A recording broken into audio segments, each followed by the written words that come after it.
네, 오늘은 함께 공독하신 요한계시록 우리 1장 1절부터 6장 말씀을 중심으로 해서 조금 더 넓게는 요한계시록을 여러분이 이제 2주 동안 매일 읽으시게 될 텐데요. 그 전반부의 내용들을 제가 여러분께 설명을 드리면서 좀 함께 은혜를 나누실 수 있는 시간이 되었으면 좋겠습니다. 요한계시록이 워낙 여러분 잘 아시는 것처럼 어려운 책이기도 하고 이단들이 워낙 이상한 소리를 많이 하는 책이기도 하다 보니까 어떤 말씀을 여러분과 나누는 것이 우리 교회에 또 우리 교우들에게 가장 유익이 되고 또 은혜가 되는 말씀일까를 참 고민을 많이 했습니다. 제가 오래전부터 설교 스케줄을 준비를 해서 말씀을 준비하는데 참 고민을 많이 하다가 오늘은 일반적으로 제너럴하게 요한계시록의 목적이 무엇인가, 그리고 요한계시록 전반부를 통하여서 하나님께서 우리에게 주시고자 하시는 그 말씀의 그 핵심 내용들이 무엇인가, 이것을 여러분께 좀 설명을 드리면서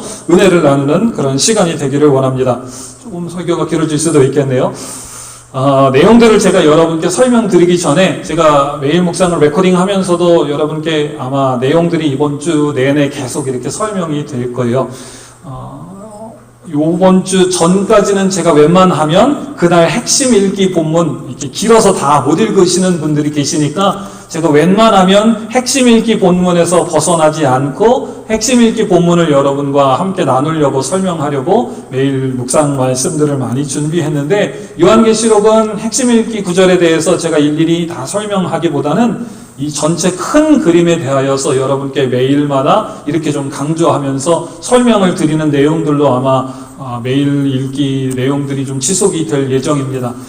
제가 그 내용에서도 레코딩을 해서 여러분께 설명을 드리고 오늘도 설명을 드리겠지만, 요한계시록이다라고 하는 책은 여러분께서 묵상하시고 오늘 말씀에도 기록이 되어 있는 것처럼 하나님께서 요한에게 천사를 보내서 지시하신 내용들, 또 꿈이나 이런 환상 같은 것들로 인하여서 보게 하신 것들, 미래에 일어날 일들에 대한 것들을 요한이 보고 자기가 본 그림들을 자기가 아는 지식선상에서 글로 옮긴 책입니다. 그래서 요한이 본 것을 글로 똑같이 1대1로 옮기는 데는 굉장히 어려움이 있었다라고 하는 것을 여러분께서 한번 상상해 보셨으면 좋겠습니다. 제가 이렇게 여러분께 말씀을 드리면 여러분이 이해가 되실런지 모르겠어요. 어떤 분들은 여기서 세대 차이가 난다 이렇게 생각하실런지 모르겠습니다. 우리 교우들 중에 죄송합니다. 제가 질문을 하나 드릴게요. 우리 교우분들 중에 미국에 오신 지 오래되셨으니까 여러분 저 한국에 가면 용인에 가면은 삼성 리조트에서 운영하는 용인 자연농원이라는 데가 있죠. 에버랜드라고 있는 데가 있는데 혹시 자연농원 시대에 가보셨거나 자연농원이라고 하는 데를 아시는 분 계시면 잠깐만 손을 들어주시면 좋겠습니다. 감사합니다. 몇 분 안 되시네요. 그러면 에버랜드 세대다. 그분들 잠깐만 손을 들어주시면 감사해요. 젊은 분들이 많으시네요. 그러면 에버랜드도 아니고 자연농원도 아니고 나는 모르겠다. 그분들 잠깐 손을 들어주시면. 네. 보세요. 제가 예를 들어서 어느 날 꿈을 꿨습니다. 하나님께서 천국에 대한, 천국에 아주 아름다운 꽃이 피고 아름다운 가든에 대해서 하나님께서 환상으로 보여주셨다. 이렇게 예를 들어서 생각을 해볼게요. 그러면 제가 여러분께 설교를 하면서 여러분, 제가 어제 저녁에 하나님께서 천국의 아주 아름다운 가든의 모습에 대해서 설명을 해주셨는데 세상의 그 가든의 모습이 제가 한국에 있을 때 저 용인의 삼성에서 운영하는 에버랜드 장미 페스티벌하고 같습니다. 그러면 에버랜드를 아는 우리 젊은이들은, 장미 페스티벌에 한번 가본 젊은이들은 천국의 그 아름다운 아주 꽃이 만개하고 아름다운 장면에 대해서 굉장히 이해가 빠를 거예요. 그래서 에버랜드 한 번도 안 가보신 분들은 우리 목사님이 무슨 얘기를 하나, 하나님이 천국의 아름다운 아주 꽃이 있는 가든의 모습을 설명하는데 나는 에버랜드가 뭔지 모르겠다. I have no idea. 그냥 꽃이 많은가 보다. 여러분 이제 무슨 느낌인지 감이 오십니까? 요한계시록에 있는 무슨 짐승, 동물, 숫자 그런 의미라고 생각을 하시면 여러분이 이해하시는데 굉장히 도움이 많이 돼요. 하나님께서 천사를 보내시고 여러 가지 환상과 비전과 꿈들과 미래에 있는 일과 다가올 일들에 대해서 그림을 보여주셨는데 요한이 자기가 경험한 지식과 자기가 가지고 있는 철학적인 사상으로 하나님께서 보여주신 그 어마어마한 것을 자기의 언어로 사람들에게 설명하기 위해서 기록하다 보니까 지금 우리가 알지 못하는 짐승들이나 지금 우리가 이해하지 못하는 어떤 문학이나 철학적인 모습들이 성경에 그 사람들의 세계관으로 담기게 된 것입니다.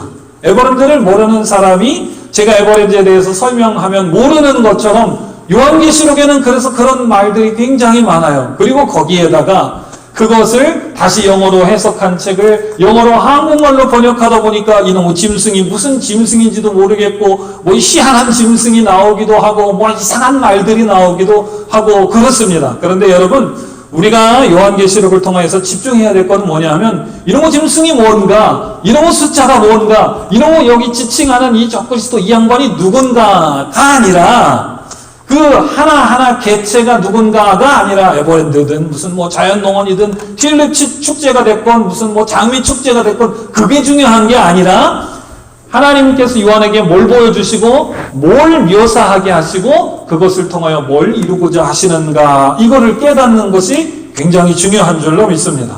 제가 에버랜드를 이야기할 때는 그 가든의 천국의 하나님의 아름다움을 보여주시기 위하여서 제가 그걸 예를 들었다, 여러분께 이렇게 전제를 드렸던 것처럼 요한계시록은 뭐냐 하면 우리가 오늘 본문에서 보는 것처럼 하나님께서 요한에게 보여주셔서 이루어질 일, 반드시 속히 될 일들을 성경을 읽는 저와 여러분이 깨닫게 하시기 위하여서 보여준 책이다라고 하는 것을 꼭 기억하십시오. 요한계시록에 대하여서 이 책은 너무나도 어려운 책이니까 함부로 손대면 안 되는 책이다. 아니다. 기존 교회가 썩었기 때문에, 지혜가 없기 때문에 이단들이 이야기하는 것처럼 자기들처럼 특별한 하나님의 계시와 하나님의 인스피레이션과 하나님의 능력을 받아야만 요한계시록을 번역할 수 있는 책이다. 이런 소리는 다 여러분 한 귀로 들으시고 한 귀로 흘리시기를 주님의 이름으로 축복합니다. 아멘.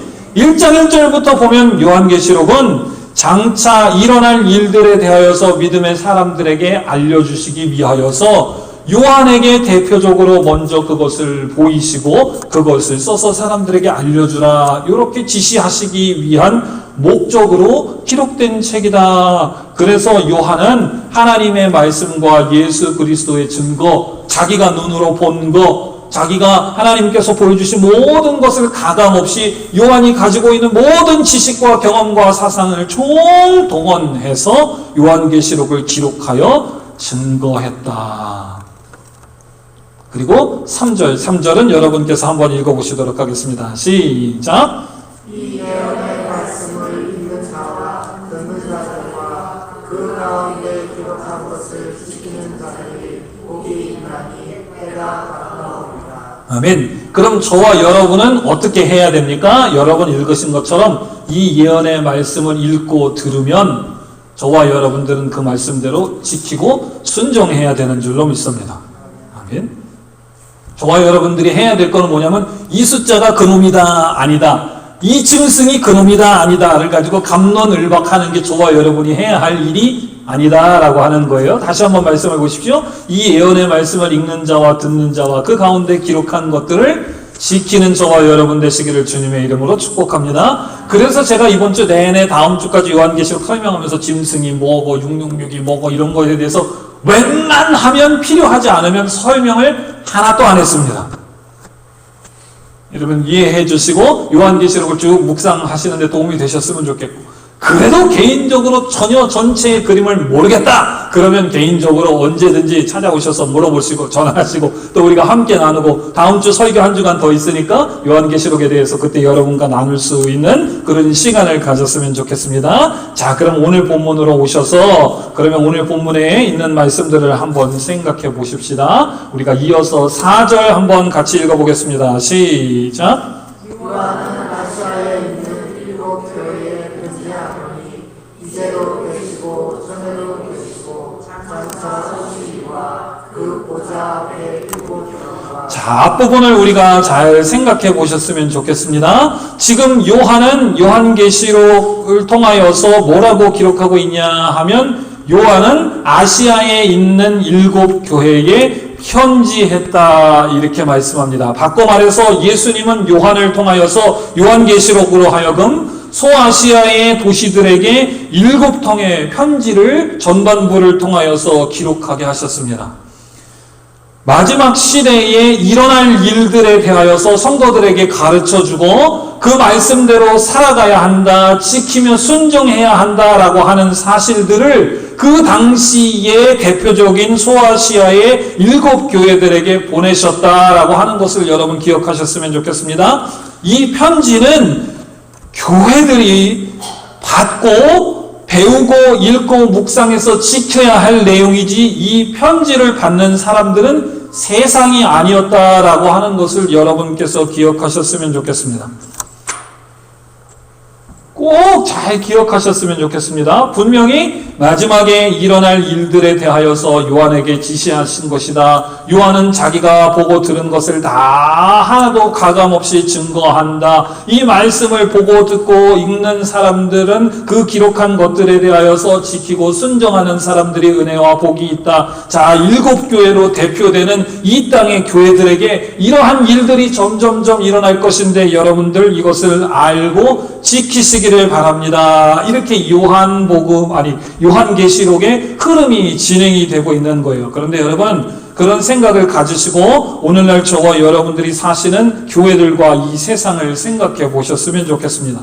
시대가 악해진다라고 하는 이야기 말세야. 말세 이런 이야기는 저와 여러분이 사는 이 시대만 있었던 것이 아니라 성경이 기록된 예수 그리스도의 시대에도 그런 소리가 있었어요. 예수님 사역하실 때도 사람들이 심심하면 말세야. 말세 너무 세상의 끝이야. 주님이 십자가에서 죽으시고 부활하신 이후에도 주님이 가시고 속히 오신다고 했으니까 그때도 말세야. 말세. 몇 수백 년이 지나고 중세교회가 썩어져 문들어갈 때도 뭐 교회가 이런 거 보니까 말세야 말세. 종교개혁이 일어날 때도 천주교회가 썩어서 저기에서 저 젊은 사제가 이렇게 튀어나와서 마르틴 루터와 함께 개신교가 생겼구나. 교회가 찢어지네. 말세야 말세. 말세라는 소리는요 성경에 어마어마하게 많습니다. 그때나 지금이나 말세라고 이야기하는 사람들은 참 많아요. 그런데 말세라고 생각될 때에 저와 여러분이 해야 될 일은 뭐라고요? 말세야 말세.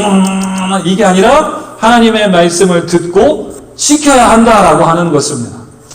하나님께서 그 말씀을 듣고 지키기 위하여서 7교회로 대표되는 이 세상의 모든 교회를 향하여서 그럴 때의 교회들은 이런 상황이 나타나기 때문에 이걸 주의하고 꼭 지켜야 된다. 그런데 오늘날 현대교회를 보시면 하나님의 말씀에 귀를 기울이기보다는 세상에 귀를 기울이는 데 더 열과 성의를 다할 때가 많습니다.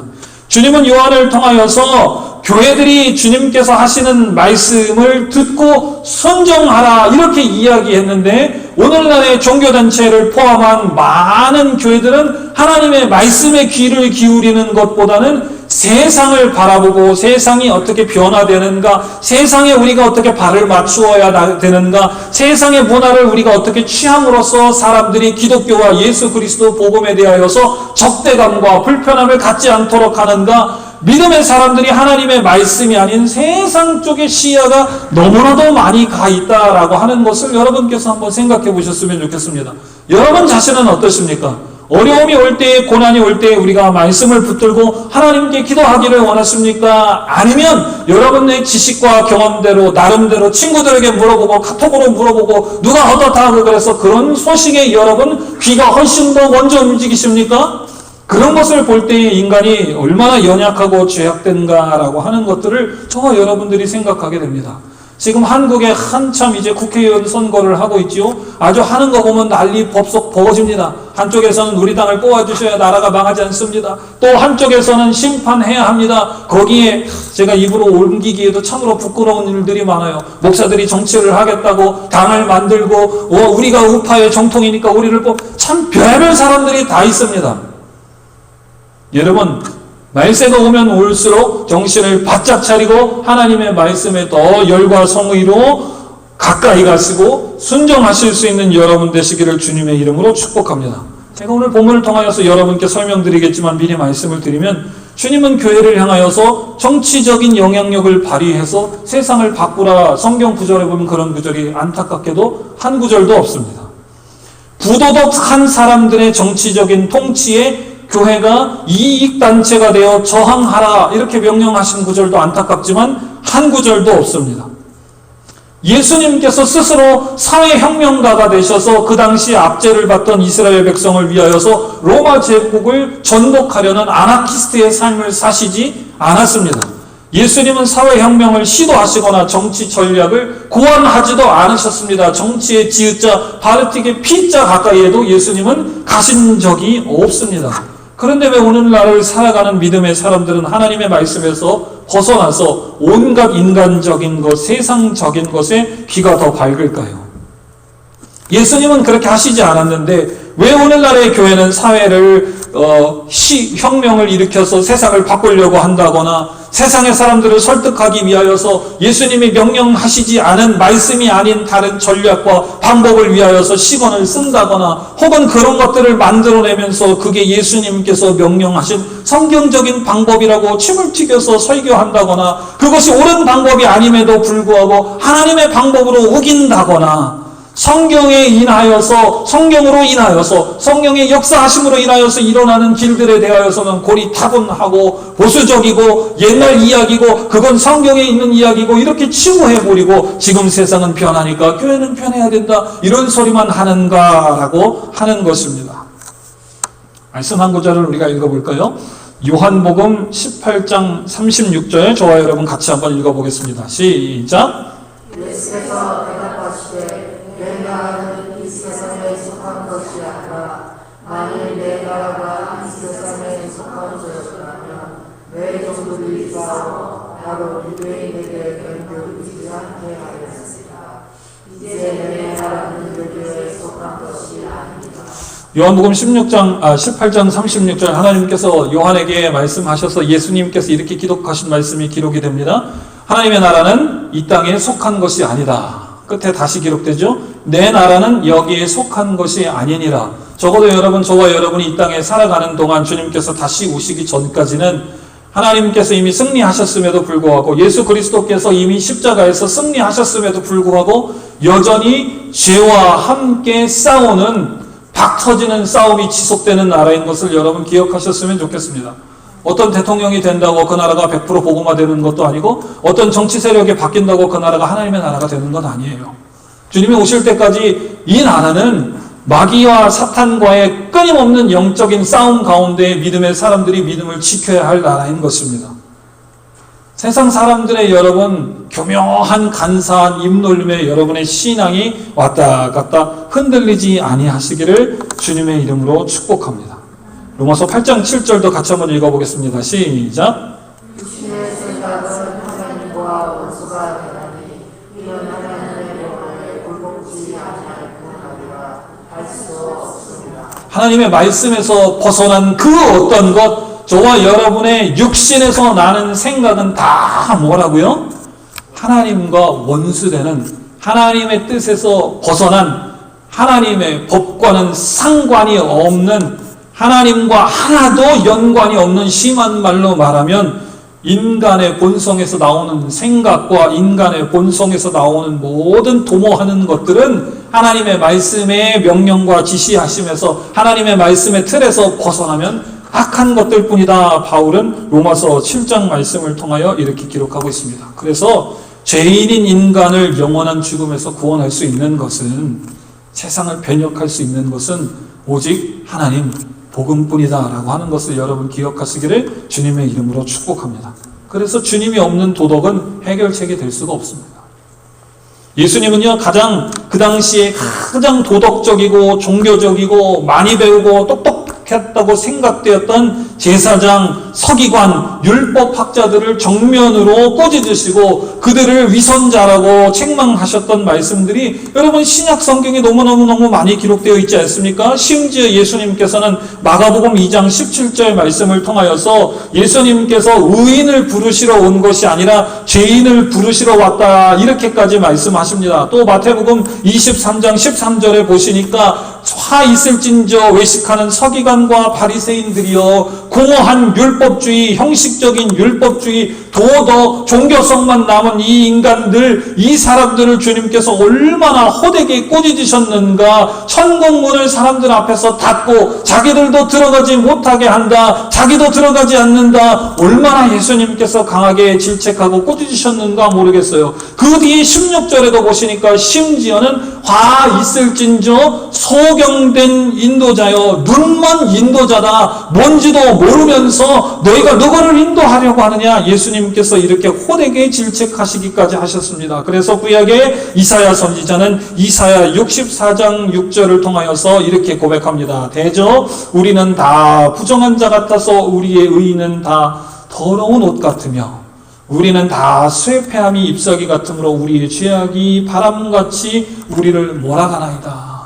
하나님 없는 인간은 하나님 앞에 의로울 것이 하나도 없고 다 더러운 옷 같고 다 썩어져 문들어가고 정말 며칠 비 안 오면 누렇게 떠서 썩어가는 그런 잎사귀 같다. 또 바울은 로마서를 통하여서 이렇게 이야기합니다. 이 세상의 인간 중에 의인은 하나도 없고 선을 행하는 자도 하나도 없고 하나님을 스스로 찾을 수 있는 사람도 하나도 없고 다 치우쳐서 죄로 인하여서 하나님 앞에 모익하고 다 하나님 앞에 쓸모없는 자들이다. 또 경건해 보이는 듯 하지만 경건의 능력은 하나도 없는 사람들이다 라고까지 성경은 이야기하고 있는 것을 여러분께서 생각해 보셨으면 좋겠습니다. 그래서 바로 이러한 모든 문제들을 하나님께서 경계하시고 경고하시고 듣고 좀 깨달았으면 좋겠다라고 말씀하시기 위하여서 요한으로 하여금 요한복음을 기록하게 하셨다라고 하는 것입니다. 앞에 이상한 서론들이 잔뜩 있었죠. 제가 왜 여러분께 이런 말씀을 드리냐 하면 요한계시록에 대하여서 왈가왈부하는 사람들이 참 많습니다. 요한계시록에 대하여서 이상한 자기의 썰을 풀어내는 사람도 많이 있어요. 제가 많이 양보해서 자 그래요, 그 사람들이 배우고 그 사람들이 기도하고 그 사람들이 산기도 가서 뭐 나무 뿌리를 뽑았든지 뭐 뭔 짓을 해서 하나님의 먼 그림을 보여주셔서 그래 그 짐승이 그거다 그렇게 자기들의 의견을 피력했다 치십시다. 제가 많이 양보해서 한 10발짝쯤 양보해서 오케이 그건 네 생각이니까 그렇게 얘기할 수 있어. 제가 많이 양보한다 하더라도 요한계시록의 주제는 뭐냐 하면 마지막 때에 일어날 일들에 대하여서 하나님의 사람들이 하나님의 말씀을 듣고 경계하여 순종하도록 하는 목적이다라고 하는 것은 변함이 없다라고 하는 것입니다. 짐승이 뭐가 됐더니 무슨 상관이냐고요. 짐승으로 왜 사람들을 위협하고 믿음의 사람들의 신앙을 흔들고 하나님으로부터 멀어지게 하고 하나님께서 저와 여러분을 심으신 이 세상의 모든 일에서 뿌리를 뽑고 결혼도 못하게 하고 뭐 직장생활도 못하게 하고 있는 거 다 팔아가지고 자기들 단체에 처바치게 하고 그건 하나님께서 요한을 통하여 요한계시록을 기록하게 하신 목적하고는 하등 상관이 없다라고 하는 걸 제가 여러분께 말씀드리기 위해서 그래요. 아니 짐승이 뭐든 무슨 상관이 있냐고요. 666을 이마에 찍든 여기에 바코드를 찍든 아니면 100m 달리기 도장을 찍든 그건 무슨 상관이냐고요. 아멘. 하나님이 그렇게 하지 말고 말세에 일어나는 일들이 있으니까 교회들이요 이 7가지 편지, 교회에 준 편지의 내용들을 보고 그렇게 거기 악한 일들에 빠지지 마라. 그럼 저와 여러분들은 그걸 듣고 아멘 이러면 되는 줄로 믿습니다. 아멘. 절대로 하나님의 원래 primary purpose, 메인 목적에서 벗어나는 것들은 이건 이 편지의 목적이 아니니까 그거는 내가 그냥 귀가 때로는 솔깃하기도 하고 저거 안 들어본 건데 우리 마음이 벌렁벌렁 할 때도 있어요. 그러나 듣고 여러분 한 귀로 흘리실 수 있기를 바랍니다. 희한한 소리는 마음속에 오래 남습니다. 처음 들어본 소리는 오래 남아요. 제가 학부에서 전공을 영어 언어학하고 저널리즘, 언론학을 공부했는데 언론학에 이런 유명한 말이 있습니다. 개가 사람을 물으면 그건 뉴스가 안 됩니다. 왜냐하면 개는 원래 사람을 무니까요. 그거는 일반적으로 있는 일입니다. 그런데 사람이 개를 물면 그건 바로 그 다음날 신문에 나옵니다. 사람은 개를 무는 일이 없기 때문이에요.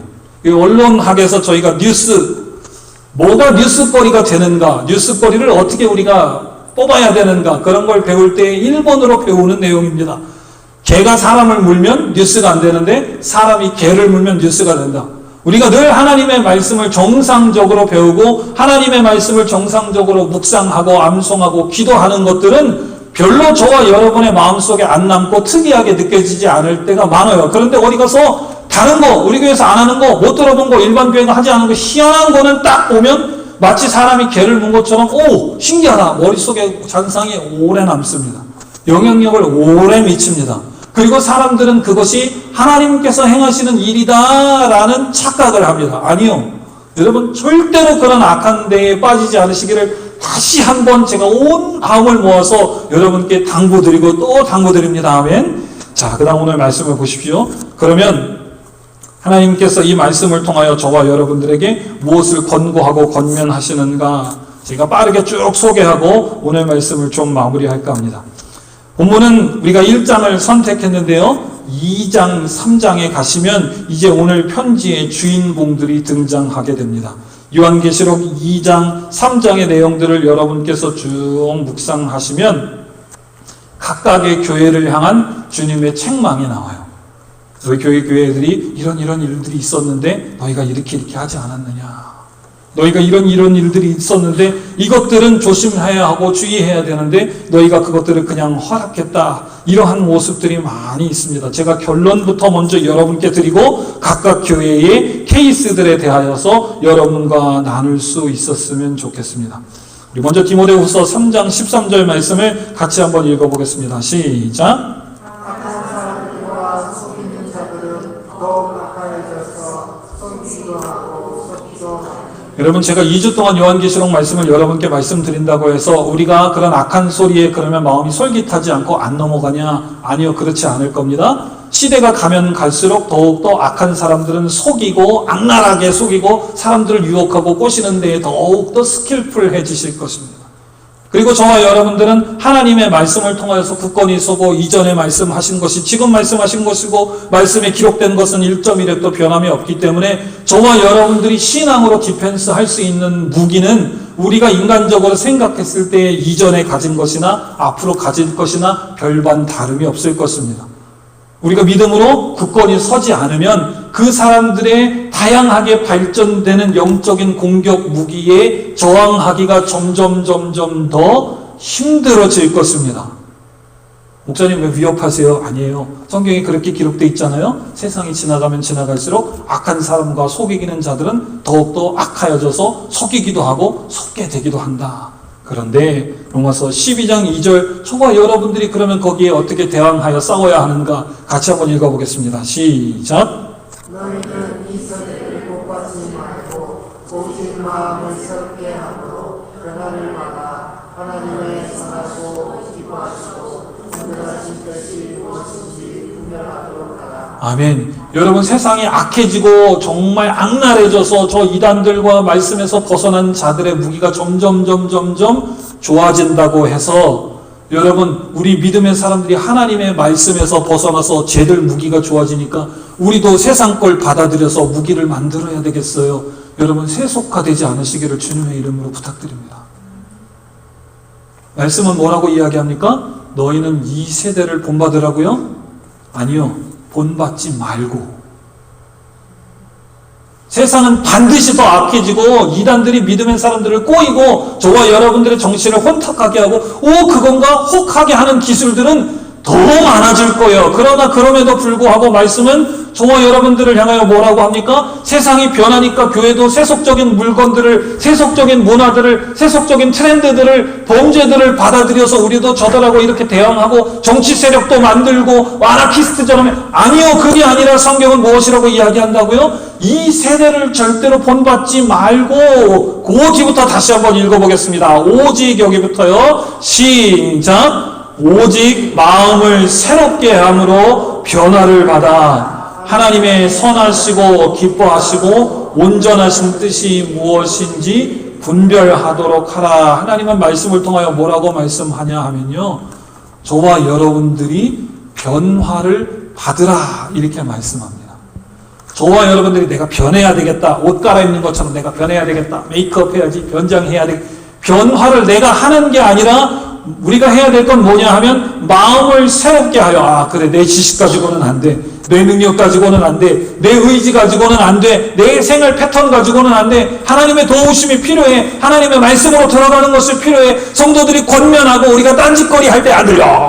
하나님의 말씀으로 이 자신을 보호하는 것이 필요해. 우리의 마음을 변화시키고 하나님 앞에 나와서 하나님의 말씀 앞으로 나와서 기도의 자리로 나와서 하나님께서 부으시는 힘과 능력으로 저와 여러분이 변화를 받을 때에 능히 이길 수 있는 줄로 믿습니다. 아멘. 그럴 때에 비로소 우리가 맞아, 이거는 하나님의 선하시고 기뻐하시고 온전하신 뜻이야. 저건 사람들이 하나님의 말씀, 교회의 사역 이런 비스무리한 것들을 제목에 갖다 붙이지만 저 속을 볼 때에, 저 행하는 것을 볼 때에, 말씀의 이러이러한 기준에서 볼 때에 저것은 하나님이 기뻐하시지 않는 거야. 저 사람들은 우리랑 똑같은 하나님 얘기하는 것 같고 성경 이야기하는 것 같지만 하나님께서 말씀하신 목적이 무엇인지, 뜻이 무엇인지, 성도를 세우고 교회를 세우는 것이 아니고 사람들을 위협하고 성도들을 흔들어 놓고 교회를 찢고 주님의 몸된 교회가 찢어지게 하고 저건 하나님의 뜻이 아니야. 분별하기 위하여서는 우리가 성령으로 변화를 받아 하나님의 선하시고 기뻐하시고 온전하신 뜻이 무엇인가를 분별하는 삶이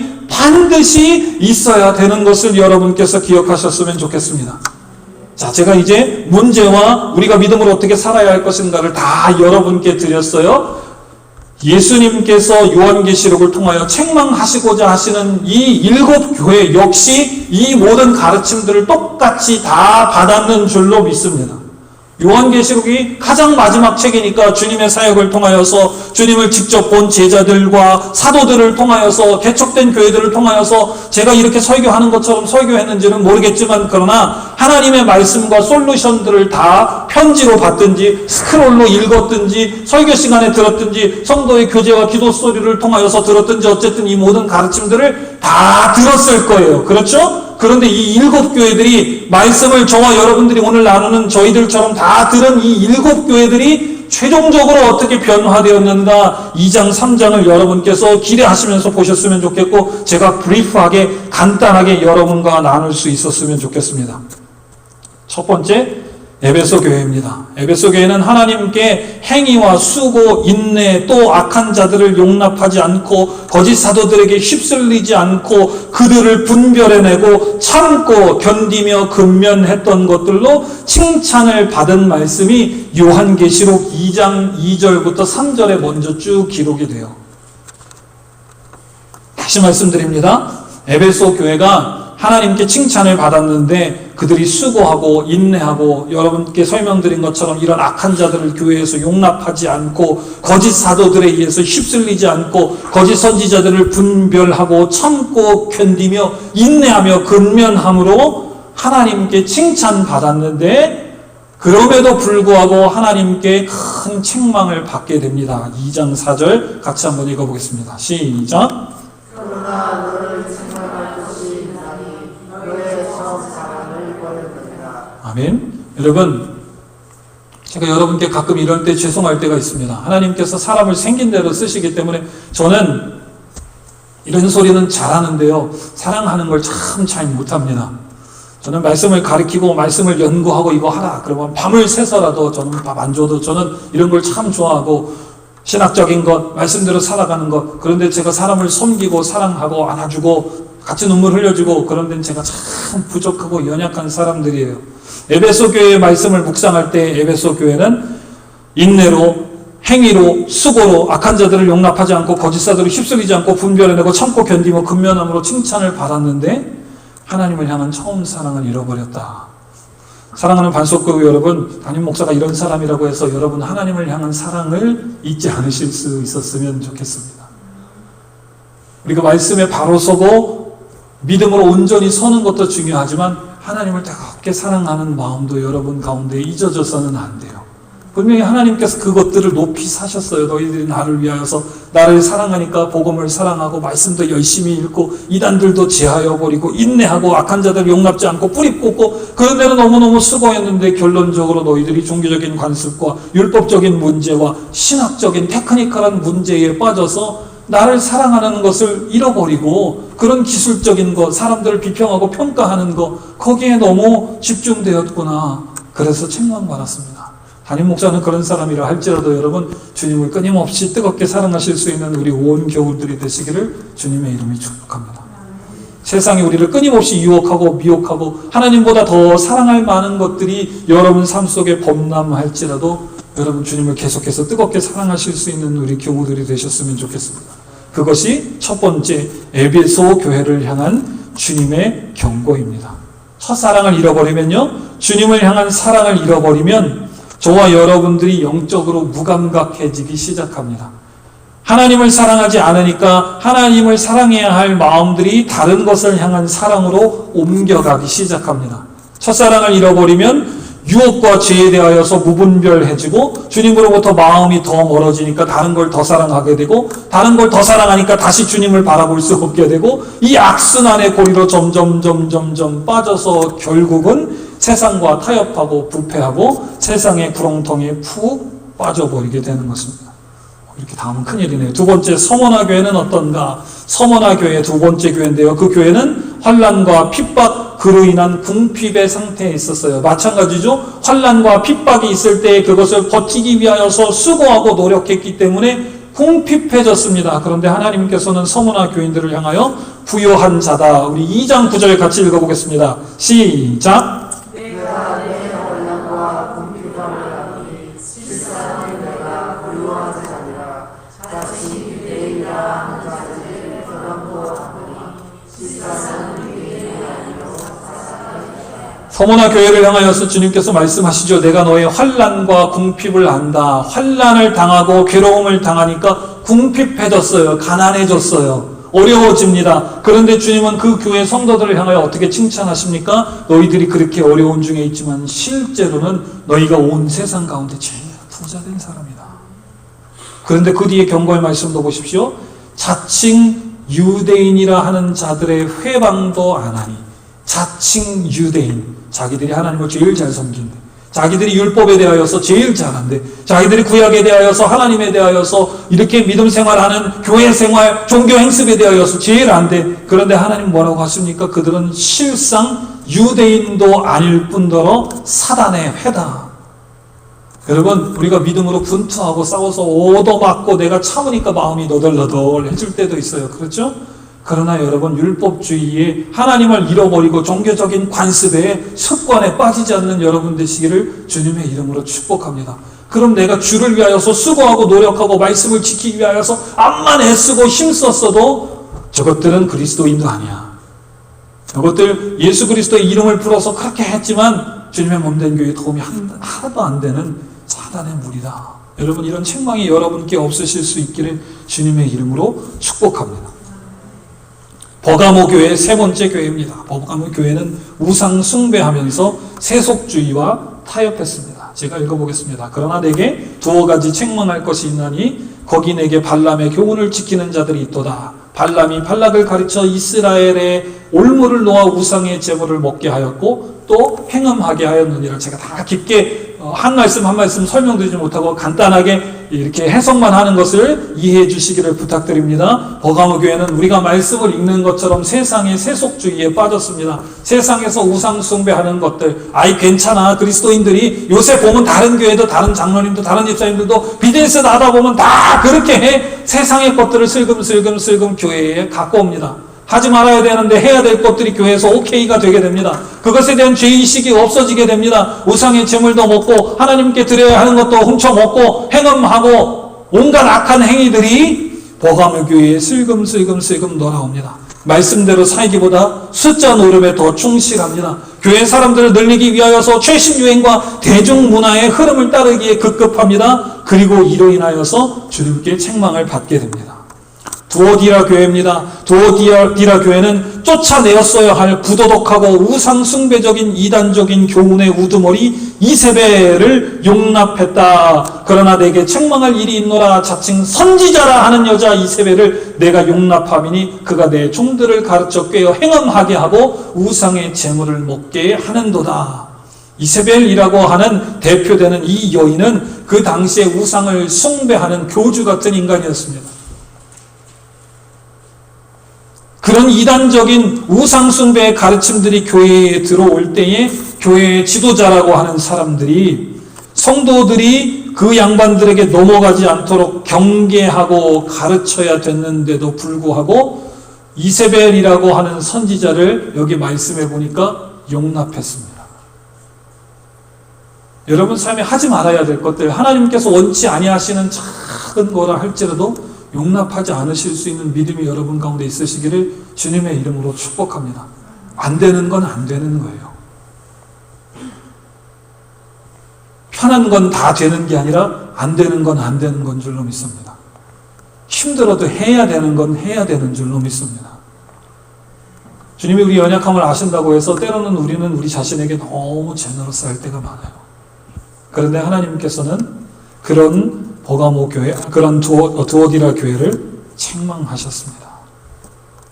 그리고 21절 여러분께서 읽어보십시오. 시작. 또 내가 그에게 회개할 기회를 주었으되 그 은혜를 회개하고자 하느니라. 하나님께서 은혜와 사랑을 베푸셔서 참으십니다. 인내하십니다. 인자하신 마음으로 그들을 용납해 주시고 여러 가지 말씀을 통하여서 지도자들을 통하여서 여러분의 기도를 통하여서 회개해야 할 기회를 주십니다.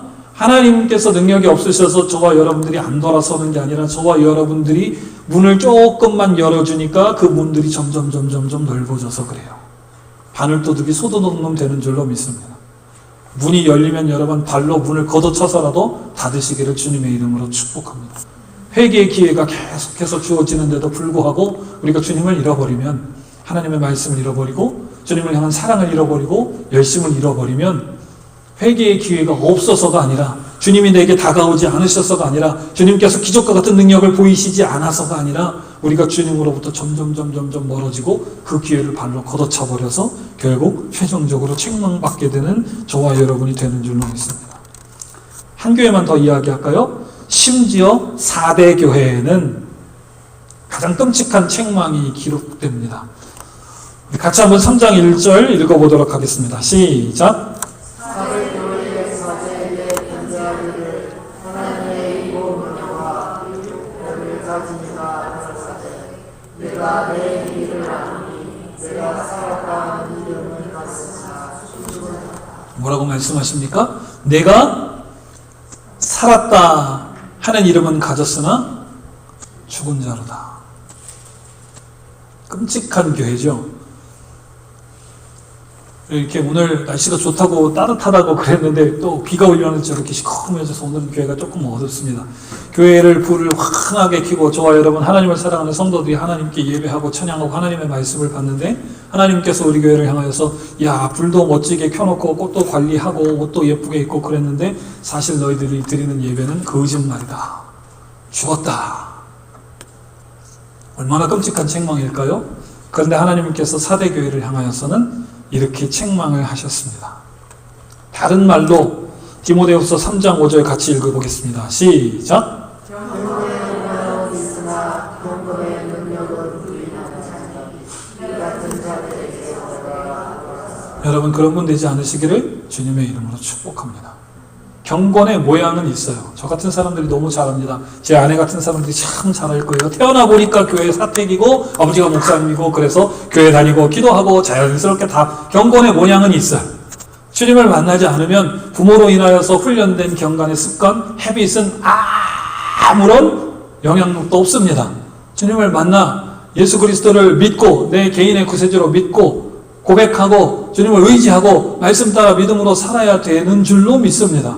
경건의 모양은 있는데 경건의 능력은 부인하고 교회는 댕기는데 교회에서 뭘 하는지, 내가 교회를 왜 다니는지, 하나님의 말씀은 무엇인지, 하나님께서 어떻게 하면 구원받는다라고 말씀하셨는데 믿음의 사람들이 어떻게 살라고 말씀하셨는데 그건 뭔지 나는 알고 모르겠고 그냥 가서 한국 사람이나 만나고 밥이나 먹고. 4대 교회는 그래서 죽었다 이렇게까지 말씀하십니다. 말씀 마무리하겠습니다. 제가 몇 교회를 여러분께 소개시켜 드렸는데요. 제가 앞서서 설교 전반부에 얘기한 이 말씀의 목적은 이것이고 우리 믿음의 사람들이 어떻게 살아가야 되고 이런 문제가 있을 때 이렇게 하면 빠지면 안 되고 이렇게 빠졌을 때도 하나님께서 은혜와 사랑을 주셔서 기회를 주시고 똑같은 메시지들을 초대 교회의 여러 성도들이 들었는데 이렇게 각각 다르게 하나님께 책망받았다, 칭찬받은 교회 둘은 제가 뺐어요.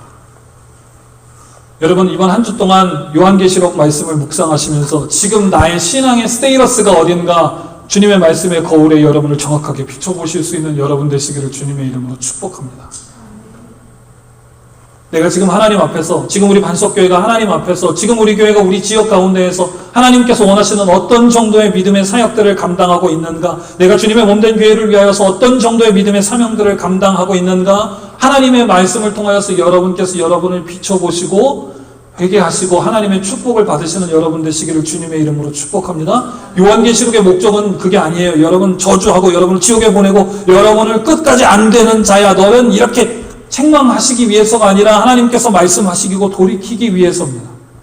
말씀하시고 깨닫게 하셔서 순종하기 위해서입니다. 여러분 지금도 늙지 않으셨는 줄로 믿습니다. 보라 이전 것은 지나갔을 때 새 것이 되었다. 오늘까지도 방금 전까지도 우리가 하나님 앞에 주홍과 같이 붉은 죄가 있었다 하더라도 회개하고 돌이키면 주는 미쁘시고 은혜와 사랑이 풍성하신 분이시라서 다 잊어버리고 여러분께 새로운 은혜와 사랑을 베푸시는 분이신 줄로 믿습니다. 하나님의 말씀의 거울이 여러분의 자신을 비추어보는 깨끗한 거울이 되어서 여러분께서 변하시는 놀라운 축복의 시간 되시기를 주님의 이름으로 축복합니다. 한 말씀만 더 나누고 말씀 마무리하겠습니다. 우리 요한계시록 3장 15절 16절 같이 한번 읽어보겠습니다. 시작. 내가 내 행위를 아노니 내가 찾지도 아니하고 걷지도 아니하노라. 내가 찾은지 걷든지 하기를 원하노라. 16절도 같이 읽어봅니다. 내가 이같이 미지근하여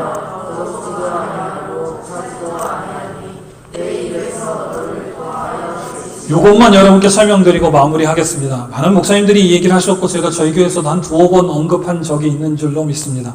당시에 물이 없어서 라오디게아 교회에서 수로를 통하여서 물을 공급을 받습니다. 그러면 물이 두 종류가 있어요. 뜨거운 온천수를 콸콸콸 흘려보내서 뜨거운 물로 인하여서 사람들이 온천하고 목욕하고 릴렉스를 하든지 아니면 생수로 쓸 차갑고 시원한 물을 도수관로를 통하여서 공급해서 사람들이 그걸로 밥 지어 먹고 설거지를 하고 씻든지 그런 두 가지 용도로 사용했습니다. 그런데 여기 차든지 뜨겁든지 해야 되는데 차지도 않고 뜨겁지도 않고 미지근해서 내가 너를 토하여 내친다. 이 말은 뭐냐 하면 수도 관로가 길고 수도 관로가 정비가 안 되기 때문에 또랑으로 쉽게 말하면 물이 흘러가면서 뜨거운 물 속에 돼지 오물도 들어가고 사자무 오줌 싸고 똥 싼 것도 들어가고 손 씻은 물도 들어가고 발 씻은 물도 들어가고 저 원수원에서 땡겨올 때는 아주 깨끗하고 뜨거운 물이었는데 그 물이 오면서 이 수도 관로에서 오염이 되고 미지근해지고 물온도도 내려가니까 저 밑에 있는 먹는 사람은 목욕도 할 수 없고 그걸 식혀서 식수로도 쓸 수 없는 사용할 수 없는 버릴 수밖에 없는 폐기물이 되었다 이런 뜻입니다. 하나님으로부터 은혜와 사랑이 저와 여러분을 통하여서 세상으로 미쳐갈 때에 우리가 믿음의 사람으로서 하나님의 은혜와 사랑을 뿌리는 통로가 될 때에 저와 여러분들의 신앙의 연수를 자랑하지 않아야 할 것은 우리가 하나님을 잃어버리지 않고 하나님의 말씀에 올바로 서고 하나님께서 원하시는 뜻이 무엇인가를 계속해서 쫓아감으로 말미암아 하나님의 은혜와 사랑이 흐르는 통로 도수관로가 깨끗하고 넓게 되어야 하는 줄로 믿습니다. 아멘. 그런데 우리가 하나님의 말씀을 잃어버리고 첫사랑을 잃어버리고 행위들을 잃어버리고 율법적인 것들 내 습관과 고집만 잔뜩 차서 하나님의 은혜와 사랑은 우리 위로 풍성하게 쏟아 부어주심에도 불구하고 이놈의 도수관로가 다 썩어버리면 차지도 않고 뜨겁지도 않고 하나님의 일이라고 성도를 사랑하는 일이라고 교회의 사역이라고 손은 내미는데 쓰잘데기 없는 더러운 것이 돼버리고 만다. 그래서 라오디게아 역시 책망받게 됩니다. 말씀 마무리하겠습니다. 한 절만 더 읽겠습니다. 시작.